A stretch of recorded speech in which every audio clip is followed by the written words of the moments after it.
Neck preparation అంటే ఎలా చూడండి.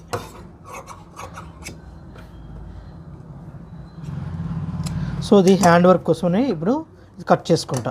ఈ క్లాత్ అనేది ఎంత ఉండదు అంటే ఫీజింగ్లో సగం ఉండాలి. సో ఎక్కువ ఉంటే ఇటు సైడ్ వస్తుంది కాబట్టి అడ్డు వస్తుంది కాబట్టి ఇలా పెట్టుకొని ఫోల్డ్ చేస్తూ కుట్టాలి. పాదం అప్పుడప్పుడు లేపుకుంటాలి మధ్య మధ్యలో.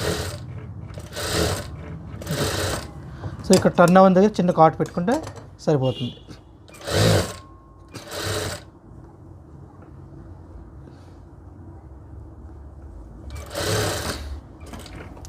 నెక్స్ట్ ఇలా నెక్ ప్రిపరేషన్ చేసుకున్నాక front part front, back part back. So ఇప్పుడు ఫ్రంట్ పార్ట్కి నెక్ వేస్తుంది. ఫ్రంట్ బ్యాక్ వేసుకుంటాం. నెక్స్ట్ ప్రిపరేషన్ చేసాం కాబట్టి